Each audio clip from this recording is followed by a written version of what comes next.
Welcome વિદ્યાર્થી મિત્રો, lecture number 5। આ લેક્ચરમાં આપણે ખૂબ જ અગત્યનો અને દાખલા માટે, જેડબલઈ, નીટ માટે, બોર્ડ માટે ખૂબ જ મહત્વનો ટોપિક લેવાના છીએ। ઓકે, અને ટોપિક છે પેકિંગ ક્ષમતા। આ પેકિંગ ક્ષમતા એ આપણે સાદા ઘન માટે, ફલક કેન્દ્રિત ઘન માટે, અંતઃ કેન્દ્રિત ઘન માટે અને છેલ્લે HCP ઓકે રચના માટે આપણે પેકિંગ ક્ષમતા ગણવાના છીએ। તો સૌપ્રથમ મિત્રો પેકિંગ ક્ષમતા એટલે શું? પેકિંગ ક્ષમતા ઇઝ ઇક્વલ ટુ પ્રતિ એકમ કોષમાં પરમાણુ વડે રોકાયેલ કદ ગુણ્યા 100 છેદમાં એકમ કોષનું કુલ કદ। પ્રતિ એકમ કોષમાં પરમાણુઓ વડે રોકાયેલું કદ છેદમાં એકમ કોષનું કુલ કદ ગુણ્યા 100। ચાલો મિત્રો, હું તમને આ વ્યાખ્યા સમજાવવા માટે સૌપ્રથમ તો અહીંયા જે સાદા ક્યુબિક લેટિસની પેકિંગ ક્ષમતા જ્યારે આપણે શોધવી છે તો એના ઉદાહરણથી તમને સમજાવી દઉં। રેડી ને? ઓકે, ચાલો મિત્રો, સૌપ્રથમ તમને અહીંયા બોર્ડ ઉપર એક સરસ મજાની આકૃતિ દેખાય છે। આકૃતિ તમે સૌપ્રથમ પહેલા જો ઉપર તો તમે એમાં સાદો ઘન દર્શાવેલો છે, બરાબર, જેમાં 8 ખૂણા ઉપર 8 પરમાણુઓ ગોઠવાયેલા હોય છે અને દરેક પરમાણુ એટલે કે જેને આપણે લેટિસ બિંદુ કહીએ છીએ એને રેખાકૃતિ વડે જોડી દીધું એટલે એક એકમ કોષ તૈયાર થઈ ગયો, જે તમને ક્લિયર દેખાય છે। પણ હવે તમે એની નીચેની જે આકૃતિ છે એ જુઓ। આ જે નીચેની આકૃતિ છે એમાં સ્પષ્ટપણે તમને જણાય છે કે જે દરેક ખૂણાઓ ઉપર જે ગોળા હતા, બરાબર, એને હવે આપણે મોટા પરમાણુઓ સ્વરૂપે દર્શાવેલા છે, બરાબર। તો જો શું છે, દરેક 8 ખૂણા ઉપર જે 8 પરમાણુઓ મીન્સ કે ગોળા જે હતા, બરાબર, હવે તમે એની જે નીચેની રચના તમે જુઓ તો સ્પષ્ટપણે દેખાય છે કે 8 ખૂણા પર મોટા મોટા 8 ગોળા છે, બરાબર, અને બધા ગોળાઓ એકબીજાના સંપર્કમાં રહેલા છે, પણ વચ્ચે તમને થોડોક અવકાશ દેખાતો હશે, દેખાય છે કે નહીં? એટલે 8 ગોળાઓ સાદા ક્યુબિક લેટિસમાં જ્યારે ગોઠવાય ત્યારે એકમ કોષની જે 100% જગ્યા છે એ તો એ લોકો ઓક્યુપાય ના કરી શકે। બધી જગ્યામાં તો 8 ગોળાઓ ના ગોઠવાય ને, અમુક જગ્યા એવી છે જે ખાલી રહી જાય।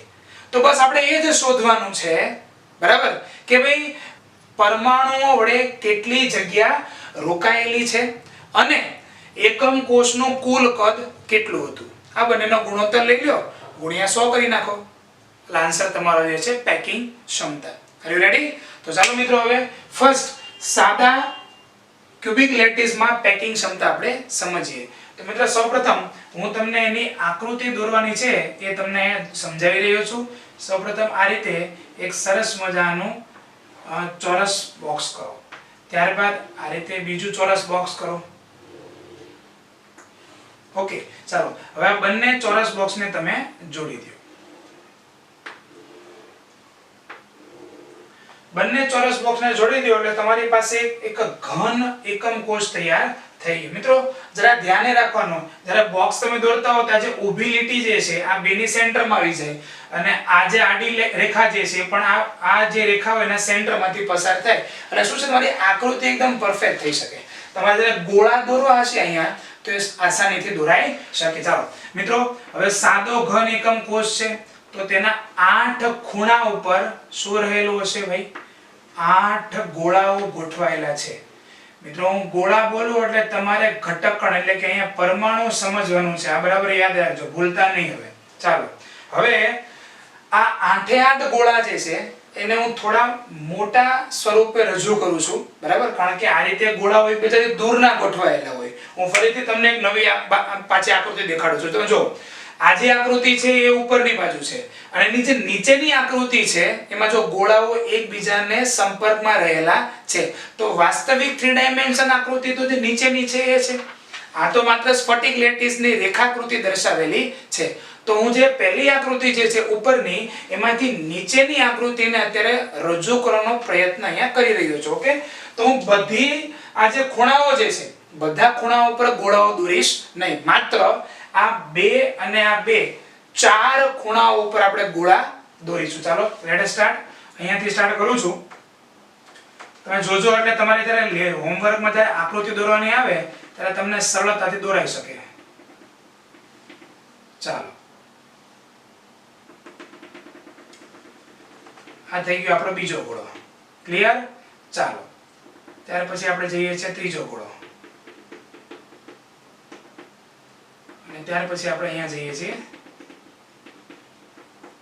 ચોથો ગોળો.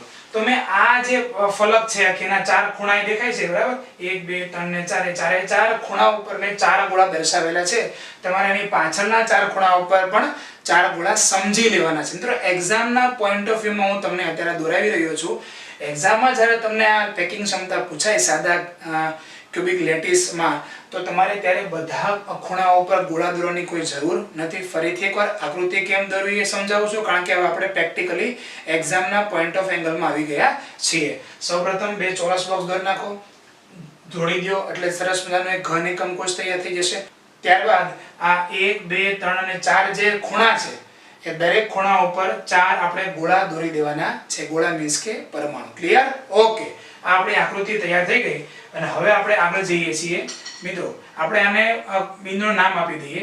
હું અહીંથી નામ આપું છું A, B, આ C છે, અહીંયા D છે. હવે અહીંથી આપણે સ્ટાર્ટ કરીએ. આ છે E, અહીંયા છે F, અહીંયા છે G અને અહીંયા છે H. A B C D આમ સકળ જશે આખું A B C D. પછી અહીંયા continue E F G H. Okay ચાલો હવે મિત્રો આ બંને જે ગોળાઓ છે એમની વચ્ચેનું જે ધારનું જે અંતર છે એ ધારના અંતરને આપણે કહીશું A. ક્લિયર? ચાલો મિત્રો આ જે ડિસ્ટન્સ છે કેટલું છે, આથી અહીંયા ડિસ્ટન્સ એટલે ત્રિજ્યા R અને આ પણ ડિસ્ટન્સ કેટલું છે R. તો આકૃતિમાં એટલું તમે દર્શાવી દો, બાકીનો પ્રશ્ન સટાસટી આગળ વધશે. ઓકે, આકૃતિ સમજવાની છે. આકૃતિ સમજાય એટલે આખો જ્યારે પ્રશ્ન પૂરો થઈ ગયો. યાર શું તમે ટેન્શન લ્યો છો? તો ચાલો સૌપ્રથમ સ્ટાર્ટ કરીએ છીએ. સાદા ક્યુબિક લેટિસમાં 8 ખૂણા પર 8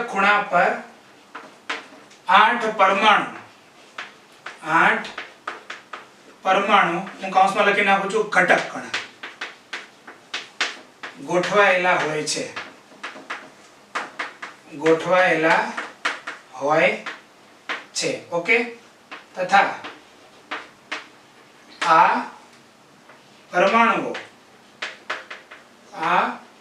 પરમાણુઓ ધાર પર એકબીજાને સ્પર્શે છે.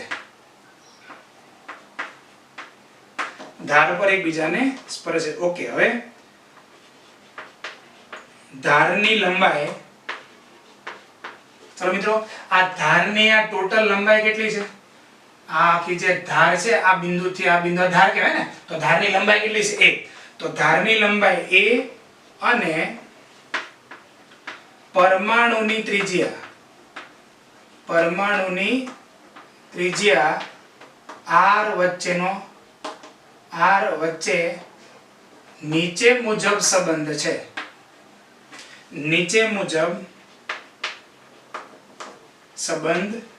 શું સંબંધ છે? ચાલો મિત્રો લખી નાખો છો અહીંયા A બરાબર 2R. ચલો બરાબર યાદ રાખજો. આ કેવી રીતે આવ્યું? A બરાબર 2R. આ બંને બિંદુ એટલે કે બંને ખૂણા ઉપર જે ગોળા ગોઠવાયેલા છે, આની ત્રિજ્યા R છે, આની ત્રિજ્યા R છે. બંને ગોળાઓ એકબીજાના સંપર્કમાં છે, વચ્ચે કોઈ ગેપ નથી. બરાબર છે? આની ત્રિજ્યા R, આની ત્રિજ્યા R, તો A = 2R. Very simple. નાઉ ચાલો આગળ જઈએ છીએ. અહીંયા લખેલું છે એકમ કોષનું કુલ કદ. ઓકે, તો ચાલો હું લખું છું અહીંયા સાદા ઘન એકમ કોષનું કુલ કદ is equal to શું છે મિત્રો? A cube. ચાલો A cube is equal to 2R નો ક્યુબ અને is equal to કેટલું થશે? 8R cube. ક્લિયર? ચાલો આના ઉપરથી મેં આ સ્ટેપ લખ્યું. હવે આગળ જઈએ છીએ. સાદા ઘન એકમ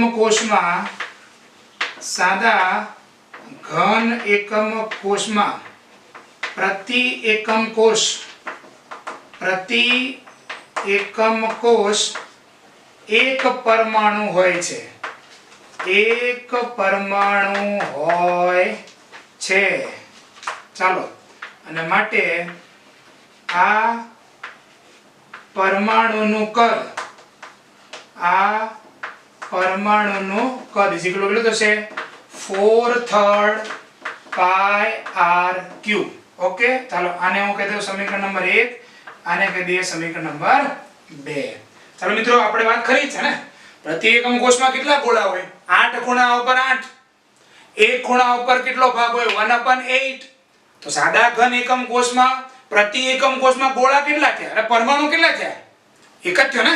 8 ગુણ્યા 1 ના છેદમાં 8 1. અને એક જે પરમાણુ છે આપણે એને ગોળા સ્વરૂપે એક્સેપ્ટ કરીએ છીએ. તો આના ગોળાનું આ જે કદનું સૂત્ર શું થાય? 4/3 પાઈ આર ક્યુબ. ઓકે, ચાલો આ બે સ્ટેપ આપણી પાસે આવી જાય, આવી ગયું. પેકિંગ ક્ષમતાનું સૂત્ર મૂકી દો. ચાલો ભાઈ, પેકિંગ ક્ષમતા ઇઝ ઇક્વલ ટુ, હું શોર્ટમાં લખું છું અહીંયા, પરમાણુઓ વડે રોકાયેલ કદ ગુણ્યા 100 છેદમાં એકમ કોષનું કુલ કદ. ચાલો હવે મૂકીએ કિંમત. પેકિંગ ક્ષમતા શોર્ટમાં લખું છું, પેકિંગ ક્ષમતા ઇઝ ઇક્વલ ટુ, ચાલો પરમાણુઓ વડે રોકાયેલ કદ કેટલું છે? 4/3 પાઈ આર ક્યુબ છેદમાં એકમ કોષનું કુલ કદ કેટલું છે? 8 r ક્યુબ. મિત્રો આનો આન્સર આવશે π/6 ગુણ્યા 100 and is equal to 52.36%. આ થઈ ગયો આપણો આન્સર. એટલે સાદો ક્યુબિક લેટિસ જે છે, સાદો ઘન એકમ કોષ, એમાં ટોટલ જગ્યા જે છે, બરાબર, ટોટલ કદ, એમાંથી પરમાણુઓ વડે રોકાયેલ સ્પેસ કેટલો, અવકાશ કેટલો? 52.36%. એક્ઝામમાં તમે પૂછાય તો તમે 52% પણ ઓપ્શન આપેલો હોય તો ચાલે.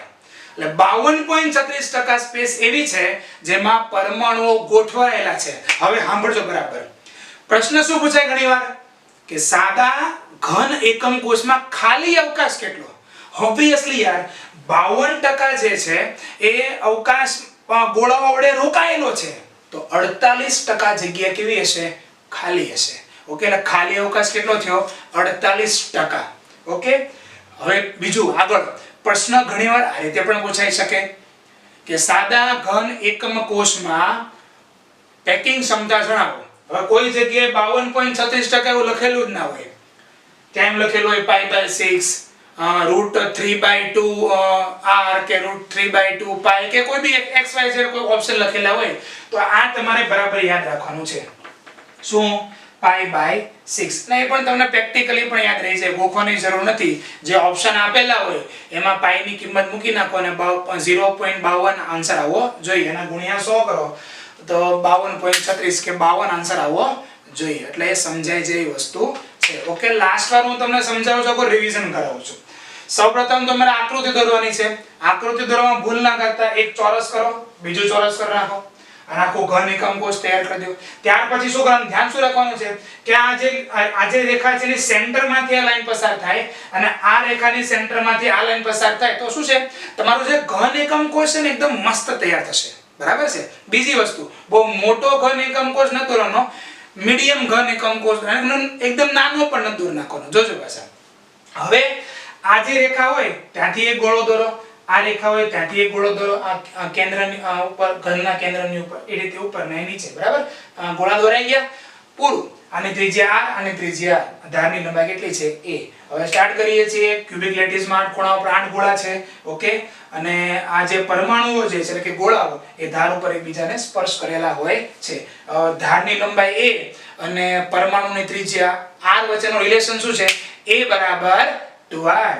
અને સાદા ઘન એકમ કોષનું કદ કેટલું થશે? a cube. સૂત્ર છે કદનું, બરાબર ને? ઘનના કદનું સૂત્ર a ક્યુબ, તો a = 2r, માટે 2r નો ક્યુબ એટલે 8r ક્યુબ. હવે પ્રતિ એકમ કોષમાં ગોળાઓ કેટલા રહેલા હોય છે? ઓબ્વિયસલી યાર એક જ ગોળા હોય. કેમ? કારણ કે સાદો ઘન છે. એક ગોળાનું કદ કેટલું હોય 4/3 પાઈ આર ક્યુબ અને ત્યારબાદ કુલ કદ મળી ગયું અહીંયા મળી ગયું પરમાણુ વડે રોકાયેલું કદ વેરી સિમ્પલ પેકિંગ ક્ષમતાના સૂત્રમાં મૂકી દો આન્સર આવશે π/6 ગુણ્યા 100 એન્ડ સો આન્સર ઇઝ 52.36%. તો મિત્રો બોર્ડમાં 2 માર્ક માટે ખૂબ જ મહત્વની એવી થિયરી છે. તો ચાલો આપણે એને લખી નાખીએ.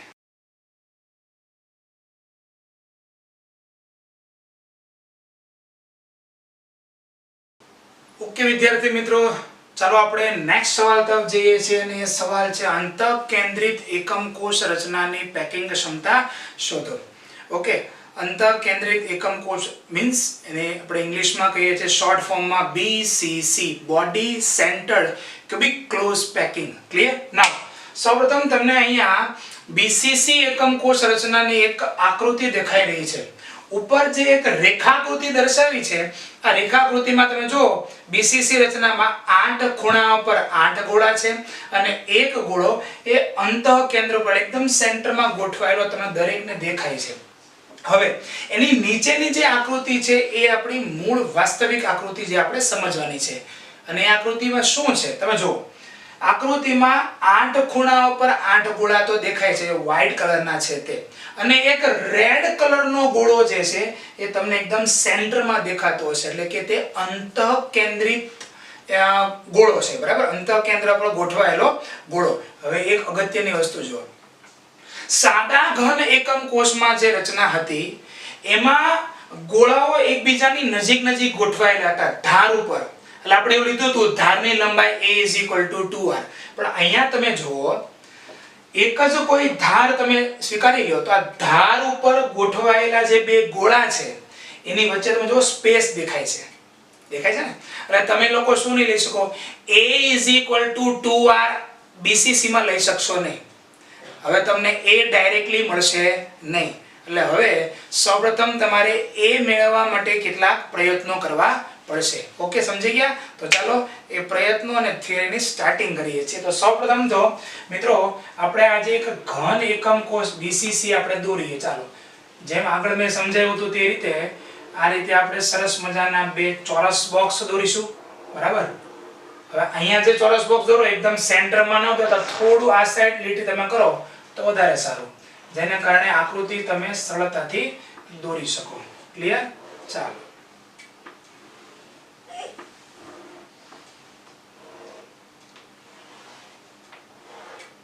નેક્સ્ટ મિત્રો, અહીંયા 8 ખૂણા ઉપર 8 ગોળા ગોઠવાયેલા છે. બરાબર, 8 ખૂણા ઉપર 8 ગોળા ગોઠવાયેલા છે. બરાબર, અને અંતઃકેન્દ્રમાં એક ગોળો ગોઠવાયેલો છે, પણ હું એને હવે મોટા ગોળા સ્વરૂપે અહીંયા રજૂ કરું છું. તો લેટ અસ સ્ટાર્ટ. એક બહુ મોટો ગોળો અહીંયા હું દર્શાવું છું જે ખૂણા ઉપર છે અહીંયા. બરાબર, એ રીતે એક ગોળો અહીંયા છે. હવે આ બંનેની વચ્ચે એક બીજો ગોળો છે. હવે તમે જો મિત્રો, આ જે ગોળો છે ને એ પેલો અંતઃકેન્દ્ર પર ગોઠવાયેલો હતો કે નહીં તે છે. આ એક ખૂણા ઉપર છે, અહીંયા પણ બીજા ખૂણા પર ગોળો ગોઠવાયેલો છે, અહીંયા પણ છે, અહીંયા પણ છે, અહીંયા પણ છે. હવે તમે જોજો, બરાબર સમજો. આ જે ખૂણો છે એની બરાબર એક્ઝેક્ટ સામે આ ખૂણો છે, આમ ક્રોસમાં વિકર્ણ છે. બરાબર, આખો જે રૂમ તમે બેઠા છો એ રૂમમાં સામેના ખૂણા પર આ ગોળો છે. હવે ત્યાં ખૂણાથી જે આ ખૂણો ગયો છે એ અહીંયા છે, આ બાજુ ક્રોસમાં છે. તમને સમજાય છે? આ છેડેથી આ છેડે છે. બરાબર, આપણે દોરીએ એને. આ એક વિકર્ણ છે. Okay, next. હવે વિકર્ણ જે છે એને હું લંબાઈ ધારી લઉં c. તમે જોઈ શકો છો આનું પણ એક સેન્ટર છે. હવે આની ત્રિજ્યા કેટલી છે? r. આની ત્રિજ્યા કેટલી છે? r. આની ત્રિજ્યા કેટલી છે? r. આની ત્રિજ્યા કેટલી છે? r. હમણાં જે મેં તમને BCC ની રચના દર્શાવી હતી એમાં ધાર ઉપર રહેલા જે બે ગોળા છે, તો ફરીથી આકૃતિ દર્શાવું છું. આકૃતિ તમે જુઓ, ધાર ઉપર જે બે ગોળા છે આમ વ્હાઈટ ગોળા, એ બંને તો એકબીજાને સ્પર્શ કરેલા છે જ નહીં. એટલે આપણે a = 2r એવું લખી શક્યા નહીં.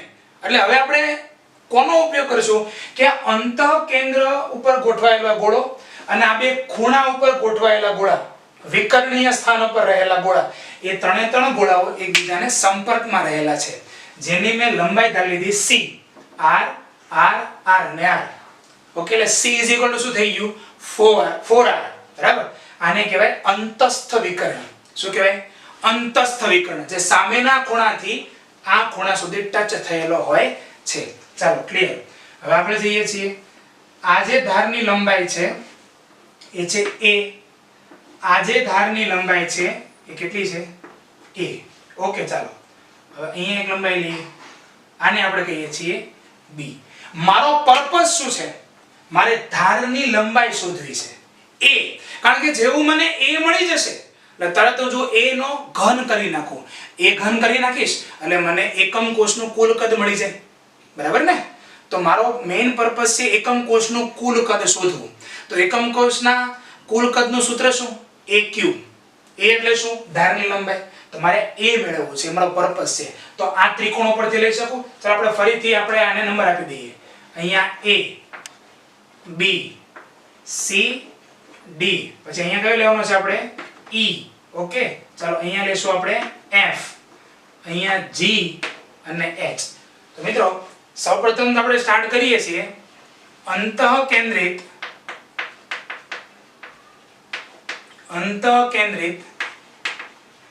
એકમ કોષ રચનામાં, અંતઃકેન્દ્રિત એકમ કોષ રચનામાં 8 ખૂણા પર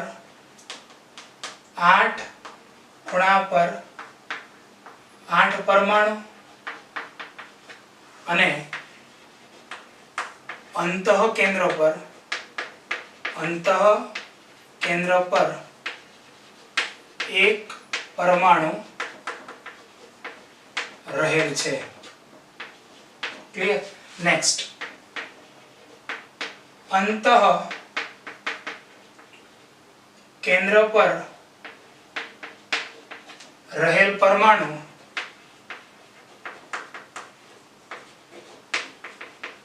વિકર્ણીય સ્થાન પર રહેલા પરમાણુ સાથે સંપર્કમાં છે. આ વિકર્ણીય સ્થાન, આ એક ગોળો અને આ બીજો ગોળો, આ બંને ગોળાની વચ્ચે આ અંતઃકેન્દ્રિત ગોળો જે છે એ સંપર્કમાં છે. ક્લિયર? નેક્સ્ટ, ચાલો હવે આપણે એક ત્રિકોણ લઈએ. કયો ત્રિકોણ લઈશું આપણે? આ ત્રિકોણ લઈએ, ત્રિકોણ EFD. ત્રિકોણ EFD માં ચાલો આ જે લંબાઈ છે શું છે? a સ્ક્વેર પ્લસ આ લંબાઈ કેટલી છે? a square. પાયથાગોરસનો ફોર્મ્યુલા કાઢીએ તો a square plus a square is equal to આ વિકર્ણ b સ્ક્વેર. ક્લિયર? તો આવું થશે. માટે b is equal to √2a. b is equal to શું આવી ગયું? √2a. ક્લિયર? આગળ જઈએ. ચાલો ત્રિકોણ, ચાલો આ EFD ની વાત પૂરી કરી. હવે આ બીજો ત્રિકોણ લઈએ AFD, કારણ કે મારે જોઈએ છે આ b ની લંબાઈ. બરાબર છે? ચાલો આ તો ઓલરેડી કેટલું છે? ધારની લંબાઈ a છે જ, આ b અને આ c છે. આમ લઈએ ત્રિકોણ AFD માં ચાલો ફરીથી આ AD સ્ક્વેર પ્લસ આ FD સ્ક્વેર, એટલે આમ લઈ શકાય a square plus b square અને ઇઝ ઇક્વલ શું થઈ જશે? c square. અને માટે ચાલો હવે b સ્ક્વેર ની જગ્યાએ લખી શકાય 2a સ્ક્વેર. આ છે ને અહીંયા b square is equal to છે a square plus a square 2a square. આમ થઈ જાય a square plus 2a square. આ 2a સ્ક્વેર ક્યાંથી આવી ગયો? અહીંયાથી. ઇઝ ઇક્વલ શું થઈ જાય? c square. અને માટે શું મને મળશે? c is equal to √3a. બરાબર ને? c square is equal to 3a square અને માટે c is equal to √3a. આ આપણું મેઇન બાબત થઈ, સમીકરણ નંબર 1. ઓકે, ચાલો આગળ જઈએ. અંતસ્થ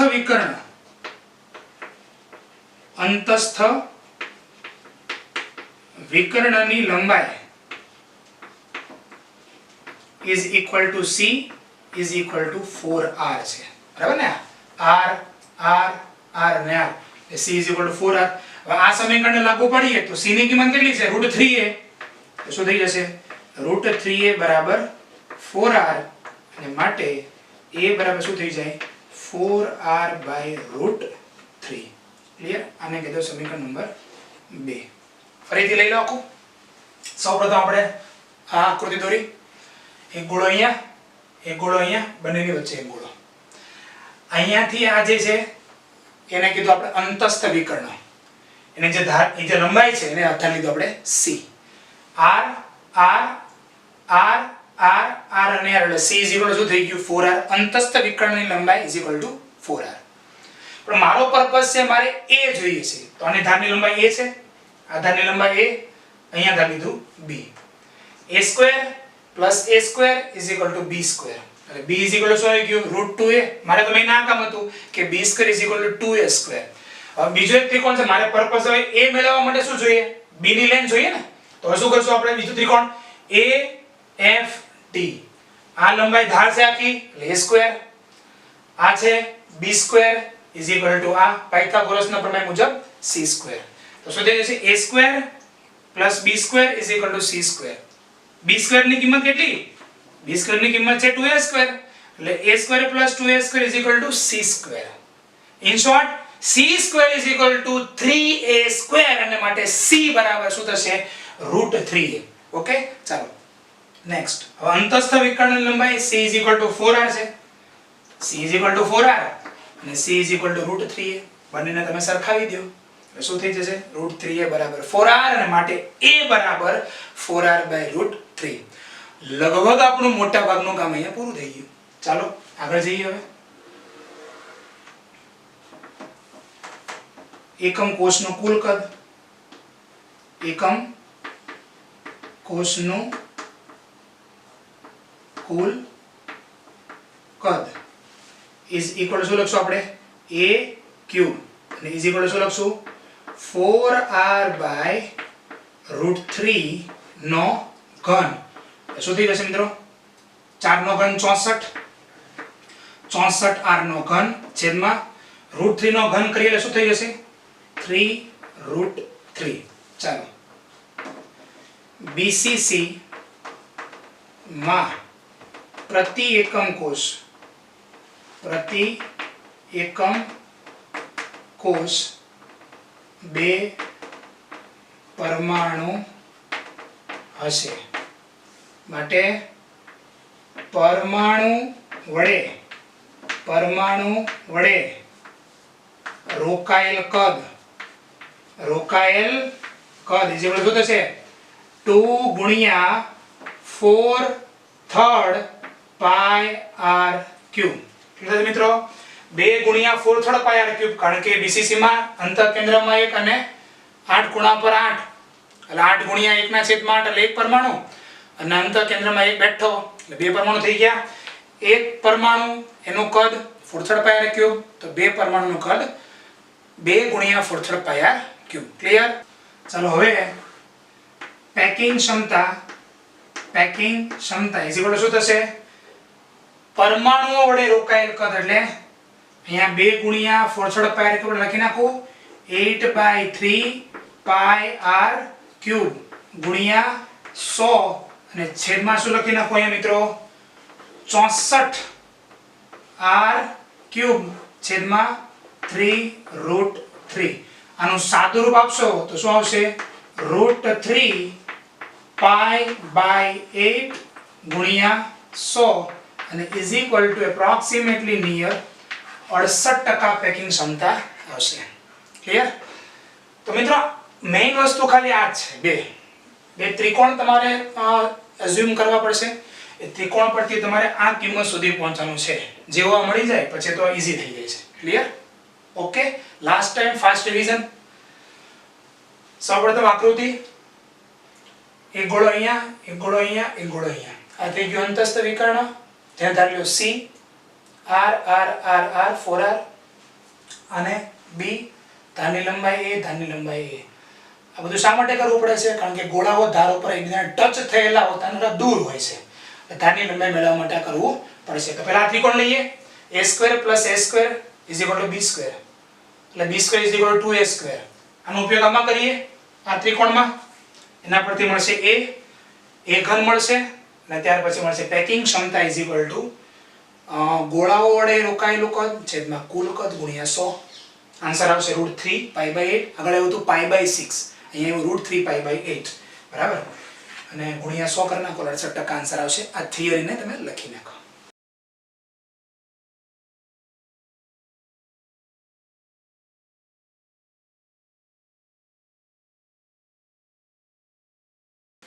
કે મિત્રો ચાલો હવે આપણે આજની ત્રીજી થિયરી તરફ જઈ રહ્યા છીએ ને, લાસ્ટ થિયરી.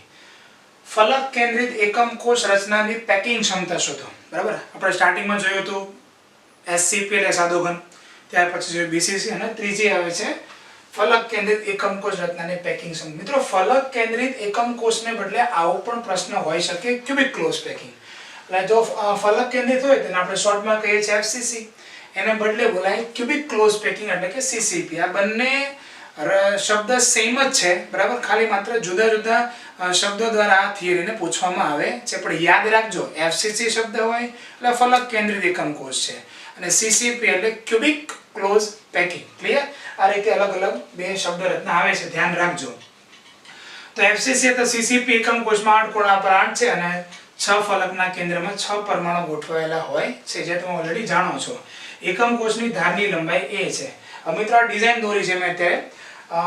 ફલક કેન્દ્રિત છે એટલે 8 ખૂણા પર 8 ગોળા ગોઠવાયેલા છે. દરેક ફલકના કેન્દ્રમાં હું ગોળા ગોઠવતો નથી અત્યારે, માત્ર કોઈ એક ફલકના કેન્દ્રમાં અહીંયા ગોળા ગોઠવેલો છે. ચાલો ફરીથી આપણે જે સિસ્ટમ પ્રમાણે A B C, અહીંયા આવે છે D E F G અને H. ક્લિયર? ચાલો હવે આ A છે, આ ગોળાની ત્રિજ્યા કેટલી છે R, અને ત્રિજ્યા કેટલી છે R, અને ત્રિજ્યા કેટલી છે R, અને આની પણ ત્રિજ્યા કેટલી છે R. આને મેં લંબાઈ ધારી લીધી છે B. મિત્રો યાદ રાખજો, આ B એટલે શું છે? ફલકનો વિકર્ણ. આપણે આગળ આવ્યું હતું C, એ આ ખૂણાથી આ ખૂણા તરફ હતું એટલે અંતસ્થ વિકર્ણ હતું. C બરાબર 4R. અહીંયા છે ફલકનો વિકર્ણ, કારણ કે 3 ગોળાઓ એકબીજાને ક્યાં સ્પર્શીને ગોઠવાયેલા છે? ફલક ઉપર ગોઠવાયેલા છે, એટલે મારે ફલકનો વિકર્ણ અહીંયા યુઝ કરવો પડ્યો. ઓકે, તો ફલકનો વિકર્ણ છે B = 4R. ચાલો હવે આ પાયથાગોરસના પ્રમેય મુજબ આપણે ત્રિકોણનો યુઝ કરીશું. આધારની લંબાઈ છે A, આધારની લંબાઈ છે A, ફલકના વિકર્ણની લંબાઈ છે B. ચાલો મિત્રો, ત્રિકોણ ABC માં AC² = AB² + BC².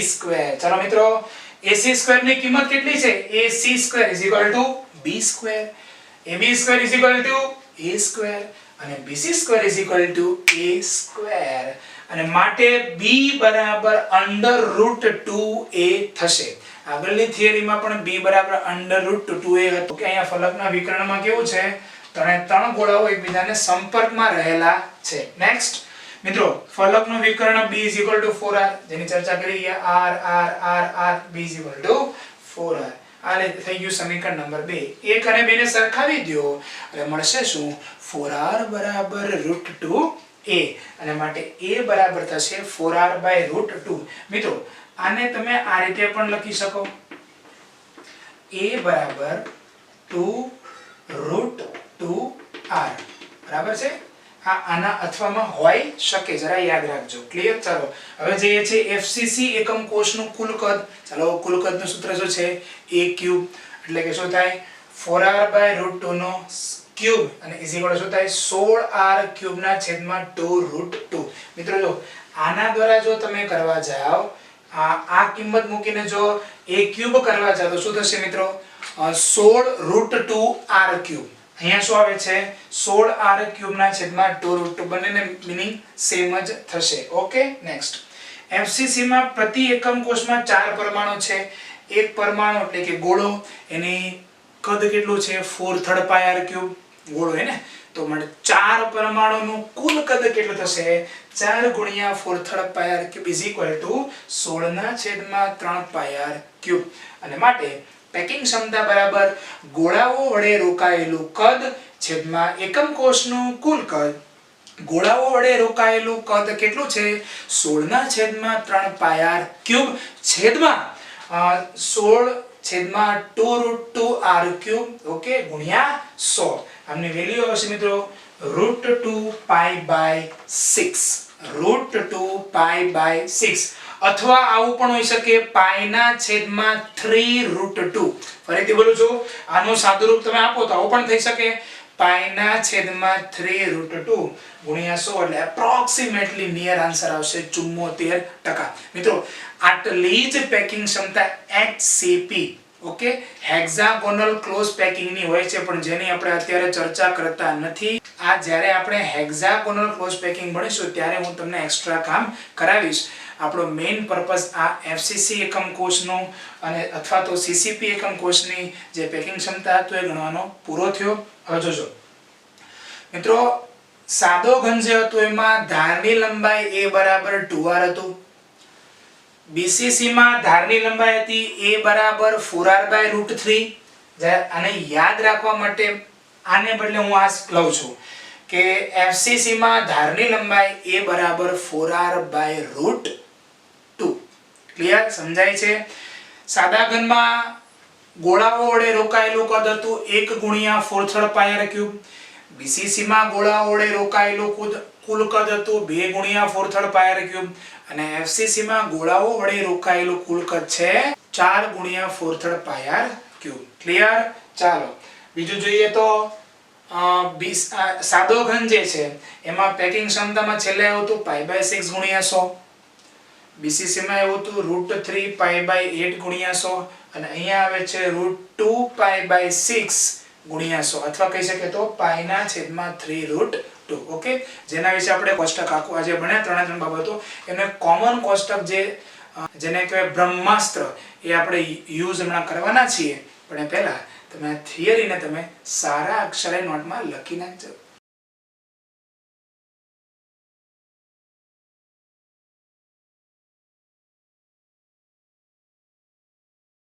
ઓકે વિદ્યાર્થી મિત્રો, હવે તમને બોર્ડ ઉપર એક સરસ મજાનું કોષ્ટક દેખાય છે. આ કોષ્ટકમાં જે હમણાં આપણે બધી બાબતો ભણ્યા છીએ એનું એકદમ શોર્ટ રિવિઝન છે. આ કોષ્ટકને તમારે લેસનમાં 2 થી 3 વાર લખવાનું છે અને પ્રેક્ટિસ કરવાની છે. જો કોષ્ટક આવડી ગયું તો આને આધારે જે દાખલાઓ પૂછાવાના છે એ સરળતાથી આવડી જશે. મિત્રો ટોટલ 3 ઘન છે.